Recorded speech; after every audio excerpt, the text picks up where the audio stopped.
ह्या गोष्टी मी मुद्दाम आज सांगितलं. टीका टिप्पणीची मध्ये वेळ न घालवता पूर्वीच्या सदस्यांनी काय केलं. एका बाजूला हे जे उमेदवार आहे आनंदराव पाटील हे सर्वसामान्य कोण तुम्हाला विकास कामापर्यंत पोहोचू करू शकते. आनंदराव 5 वाजता सुद्धा सकाळी उठून काम करू शकतो. 12-1 वाजता तुम्ही हात मारली त्या लोकांच्या मदतीची धावू शकतो. एक सर्वसामान्य आनंदराव या ठिकाणी उभा आहे ज्याला पीजी साहेबांचा आशीर्वाद आहे. मी तुम्हाला कधीच सांगतो आज एका गरीब कुटुंबातला जिल्हा परिषद इलेक्शन लढत आणि अशा गरीब उमेदवारांना सर्वसामान्य घटकातल्या उमेदवारांना हे सगळेच आहेत पंचायत समिती सदस्य जिल्हा परिषदेच्या लढाईमध्ये एक सर्वसामान्य कुटुंबातला शेतकरी उभारतोय जो कामासाठी पुढे येऊन आज या तुमच्याकडे येतोय.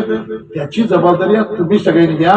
ही निवडणूक तुम्ही लोकांनी असल्याच्या जनसामान्य लोकांनी हातात घ्या आणि यांचा प्रचंड मतांनी 7 तारखेला विजय संपादित करा असं आपल्याला विनंती करतो आणि माझे 2 शब्द संपवतो. जय हिंद, जय महाराष्ट्र. धन्यवाद आमदार.